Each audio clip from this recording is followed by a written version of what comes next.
Chapter 1. Emma's footsteps echoed on the quiet sidewalk as she walked beside her father, his hands deep in the pockets of his fine tailored coat. The chilly autumn afternoon was laced with the scents of damp leaves and chimney smoke, and she clutched her coat tighter, savoring its cozy warmth. As they turned down a narrow street lined with old buildings, their chipped brick facades hinted at the history of the place. Emma glanced up at her father. He often treated her to small treasures, and she trusted he would indulge her if she found something she liked here. As they walked past a flower shop and bakery, they noticed a beggar near the entrance of an antique store, his expression weary as he held out an empty cup. "Spare some change?" the man asked, his voice low and hopeful. Emma's father gave a polite shake of his head, dismissing the request, as he continued toward the shop. Next to the beggar, his young daughter sat on the cold sidewalk, leaning against the wall with her head tucked into her arms, napping. Emma's gaze lingered on the pair for a moment before her eyes were drawn to the antique shop with its faded sign reading, "Yesterday's Treasures." Just as she was about to walk by, something in the window captured her attention. Among the tarnished jewelry and silverware sat an old doll with a porcelain face as pale as the moon. Its hand-painted features and dark, glassy eyes seemed to lock onto Emma, alive in the dim light. "That doll," she said, pausing. "It's watching me." She felt a thrill as she looked up at her father, her eyes wide with a sense of entitlement and fascination. Her father raised an amused eyebrow. "Another doll, Emma. You already have so many." "But I need this one," Emma insisted, her voice firm. "None of my other dolls are anything like her." With a gentle sigh, her father nodded. "If you're sure it's what you want, we'll bring it home." He smiled, amused by her determination. Emma beamed, barely able to contain her excitement. Inside, the air was dense, filled with the scent of aged wood and dried lavender. The shopkeeper, an elderly woman with sharp eyes, glanced from the doll to Emma. "Ah," she murmured, as if she knew. "You've found that one. It has a presence, doesn't it?" Her father chuckled, brushing it off as part of the charm. "Unusual doll. What's the story behind it?" The shopkeeper's face grew serious. "It belonged to a doll maker, a reclusive man who poured his heart into his creations. Some say a bit of his spirit lives in each one." She lowered her voice. "They say this doll grants wishes to its owner, but each wish comes at a cost." Emma shivered, the weight of the shopkeeper's words settling in her mind. Her father paid the woman, and as she wrapped the doll in tissue paper, her eyes held a strange, pitying glint. As they stepped out of the shop, Emma clutched the package tightly, her heart racing. She barely noticed the cold weight of the doll through the paper, but each time she glanced down, an unsettling feeling tugged at her, a sense that something in her life had shifted, and that perhaps nothing would ever be the same again. Chapter 2. At home, Emma unwrapped the doll carefully, feeling its cool, smooth porcelain. She set it on her dresser, where its dark eyes seemed to follow her, giving the room an unusual sense of presence. That night, as she lay in bed, the doll's faint outline was visible in the moonlight, its gaze fixed on her. There was something oddly comforting yet unsettling about it, like a quiet companion. She closed her eyes, her mind lingering on the doll, feeling its watchful presence as she drifted to sleep. The next day, as she prepared for school, Emma's thoughts turned, as they often did, to her classmates, especially to Lindsay, who made her days at school feel unbearable. Lindsay was always surrounded by her friends, her laughter loud and her confidence unshakable. She had singled Emma out for reasons Emma couldn't understand. Her torment started as snide comments but soon escalated. Just last week, Lindsay had tripped her in the cafeteria, sending Emma's lunch tray clattering across the floor. The laughter from her classmates still echoed in Emma's mind, her cheeks burning at the memory. Her father had asked if everything was okay, his voice gentle and concerned, but Emma couldn't bring herself to tell him. She didn't want to explain the anxiety she felt at school or how much she dreaded running into Lindsay. So, each night, she kept silent, bottling up the dread that grew with each passing day. That night, lying in bed, she looked at the doll on her dresser. Its eyes glinted faintly in the moonlight, and she remembered the shopkeeper's words. It grants wishes, but each wish comes at a cost. Emma wondered just for a moment, what if it could actually change something? With a deep breath, Emma leaned toward the doll. "I wish Lindsay would be nice to me," she whispered into the quiet. The room fell silent, and the air grew still, thick with an unfamiliar heaviness. Emma thought she saw a glint in the doll's glassy eyes, but she quickly brushed it off as a trick of the light. As she settled back under her blanket, a strange thrill bubbled up inside her. Could it work? It was a silly thought, just a bit of fantasy, she told herself. But as she drifted off to sleep, a small part of her couldn't help but wonder if morning might bring something different. Chapter 4. Days passed, and Lindsay's strange kindness became increasingly suffocating. She followed Emma from class to class, her compliments so constant they seemed rehearsed, her attention so intense that Emma felt trapped. Lindsay would save her a seat at lunch, and if Emma didn't arrive quickly enough, Lindsay would rise and wave her over, her eyes locked on her with an unsettling focus. At first the other students seemed surprised by the sudden friendship, but soon whispers began to circulate. Emma heard fragments as she passed. Words like weird, obsessed, and creepy followed her down the hallways. It became clear that Lindsay's behavior wasn't just strange to Emma, it was strange to everyone. But Lindsay's friends and the other students kept their distance, unwilling to challenge her sudden fixation.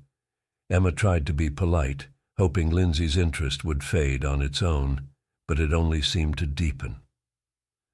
One afternoon in the cafeteria, Emma tried to excuse herself, claiming she wasn't feeling well, but Lindsay reached out and grabbed her wrist, her grip firm and possessive. "Are you okay?" Lindsay's voice was filled with concern, but her wide-eyed stare was more intense than caring, as if she were afraid to let Emma leave her sight. Emma pulled her hand back, managing a weak smile. "Yeah, I just need some air." Reluctantly, Lindsay let her go, watching her all the way to the door. Emma's heart pounded as she escaped to the bathroom, where she locked herself in a stall, clutching her hands to stop them from shaking. She tried to calm herself, but the image of Lindsay's intense gaze lingered in her mind. The wish had backfired horribly, twisting into something she couldn't control. That night, Emma sat alone in her room, the doll staring at her from the dresser with its unblinking glassy eyes. She thought about the shopkeeper's words. Each wish comes at a cost. Was this the cost? Emma thought, dread pooling in her stomach as she looked into the doll's empty stare. Was she paying for her wish by losing her freedom to Lindsay's strange affection? Unable to bear it any longer, Emma's eyes filled with desperation as she leaned forward, gripping the doll tightly in her hands. "I wish Lindsay would just go away and leave me alone," she whispered, her voice barely audible in the stillness of her room. The air turned suddenly cold, the warmth seeping from the walls. A chill ran down Emma's spine as the shadows in the room seemed to thicken, pressing in around her. The doll's eyes, normally empty and still, seemed to glint with something sinister. She could have sworn she felt a shiver pass through its tiny body, but she quickly set it back on the dresser, dismissing the thought as nerves. Emma tried to sleep, but her dreams were restless, filled with distorted images of Lindsay staring at her with those same wide, intense eyes, her voice whispering Emma's name in a constant, unbroken chant. She woke several times throughout the night, her heart pounding, her room eerily quiet. The next morning, Emma went to school with a mixture of anticipation and fear, wondering if her wish had worked. When she entered the building, Lindsay was nowhere to be found. Relief flooded her for a moment, until the absence started to feel strange. As the day went on, Emma noticed the whispers in the hallways had changed, darker now, tinged with anxiety. No one had seen Lindsay since the weekend, friends said, and her parents had reported her missing. Teachers exchanged glances, and a sense of unease spread through the students as rumors flew from one corner of the school to the other.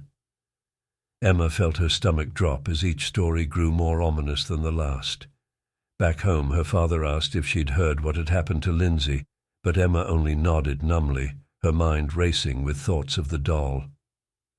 That evening she returned to her room and stood in front of the dresser, looking down at the doll with a mixture of guilt and fear.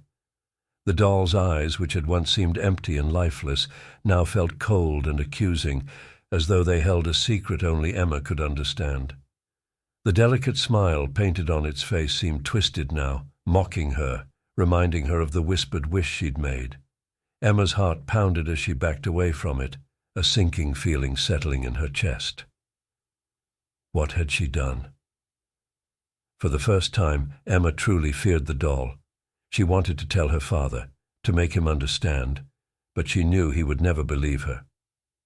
So she stayed silent, feeling the weight of her wishes pressing down on her and knowing that somehow the doll was punishing her for her desires.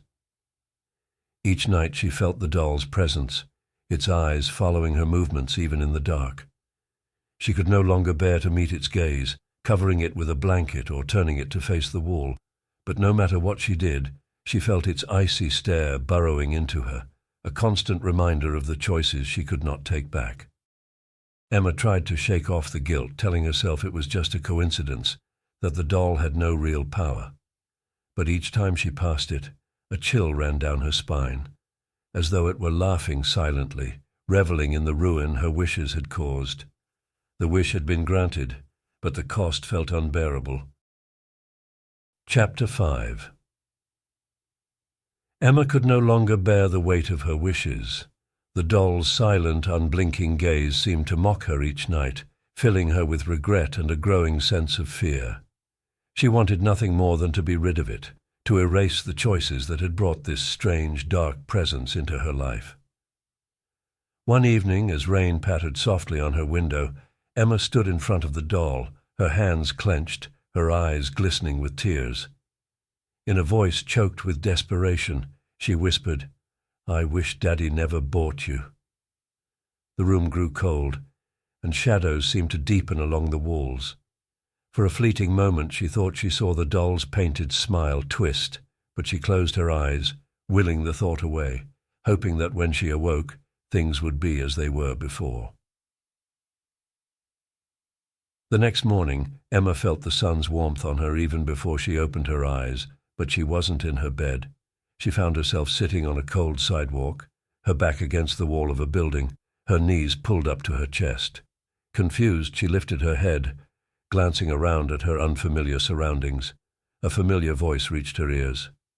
"Spare some change? Help a father and his little girl?" Emma looked up to see her father a few feet away, looking weary as he held out a small cup. He caught sight of her and smiled gently. "There you are, sweetie. Let's try somewhere else. This spot is slow today," he said, taking her hand. She nodded numbly, a strange ache filling her as she rose to walk beside him. They continued down the street, and as they passed the shop window, something caught Emma's eye. That porcelain doll sitting behind the glass, its dark eyes staring outward. A chill ran through her as she gazed at it, a strange feeling of familiarity stirring within her, though she couldn't quite place why. Her father noticed her lingering and gave her hand a gentle squeeze. "Like I said, Emma, we can't afford that doll," he murmured softly, leading her onward. Emma nodded, but a vague sense of unease settled within her. She couldn't shake the feeling that something wasn't quite right, as if a shadow of a memory hovered just out of reach, lingering somewhere in the back of her mind.